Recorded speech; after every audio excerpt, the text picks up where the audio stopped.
Hi guys, എല്ലാവർക്കും പുതിയൊരു വീഡിയോയിലോട്ട് സ്വാഗതം. നമ്മൾ ഇന്നത്തെ വീഡിയോയിൽ ഒരു അടിപൊളി ക്യാപ് കട്ട് ടെംപ്ലേറ്റ് ആണ് നോക്കാനായിട്ട് പോകുന്നത്. സോ അതിനായിട്ട് അതിന് നിങ്ങളൊരു ക്യാപ് കട്ട് ആവശ്യമുണ്ട്. തന്നെ ഒരു VPN കണക്ട് ചെയ്ത് വെക്കണം. ഓക്കെ, ക്യാപ് കട്ട് ഇൻസ്റ്റാൾ ചെയ്യാൻ വേണ്ടിയിട്ട് നിങ്ങൾക്ക് ഒന്നെങ്കിൽ MI ആപ്പ് സ്റ്റോറിൽ നിന്ന് ഡൗൺലോഡ് ചെയ്യാം, അല്ലെങ്കിൽ നിങ്ങൾക്ക് ക്രോമിൽ നിന്ന് ഡൗൺലോഡ് ചെയ്യാവുന്നത്. ഓക്കെ, ദെൻ അതിനുശേഷം നമുക്ക് ക്രോം എടുത്തിട്ട് iOS feature cap cut template അടിച്ചു കഴിഞ്ഞാൽ ഒരു ടെംപ്ലേറ്റിൻ്റെ ലിങ്ക് കിട്ടും ഗൈസ്. ഓക്കെ, ആ ലിങ്ക് ഞാൻ വേണമെങ്കിൽ കമൻസിൽ ഡിസ്ക്രിപ്ഷനിൽ എങ്ങനെ പിൻ ചെയ്ത് വയ്ക്കാം. ദെൻ അതിൽ ഫസ്റ്റ് സൈറ്റിൽ പോവുക.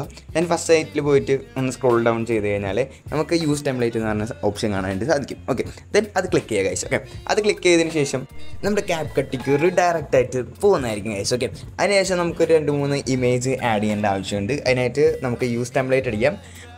ഓക്കെ, ഈ ടെംപ്ലേറ്റാണ് നമ്മൾ യൂസ് ചെയ്യുന്നത്. ദെൻ നിങ്ങളൊരു ഇമേജ് ആഡ് ചെയ്ത് കഴിഞ്ഞാൽ ഞാൻ അവിടെ മെസ്സിയിൽ ഒരു ഇമേജ് ആഡ് ചെയ്തിട്ടുണ്ട്. സോ അടിപൊളി എഫക്റ്റ് കിട്ടുന്നതായിരിക്കും ഗൈസ്. ഓക്കെ, ഇന്നത്തെ വീഡിയോ ഇത്രേ ഉള്ളൂ. ഓക്കെ, നിങ്ങൾക്ക് എല്ലാവർക്കും ഇഷ്ടപ്പെട്ടെന്ന് വിചാരിക്കുന്നു. വീഡിയോ ഇഷ്ടമായി തീർച്ചയായും ലൈക്ക് ചെയ്യുക, ഷെയർ ചെയ്യുക, സബ്സ്ക്രൈബ് ചെയ്യുക. അടുത്തൊരു കിടക്കാച്ച വീഡിയോയിൽ കാണുന്നവരെ bye bye guys, love you all, see soon, take care. TikTok with export ചെയ്ത വാട്ടർമാർക്ക് ഉണ്ടാവില്ലേ. ഓക്കെ, അപ്പോൾ ബൈ ബൈ.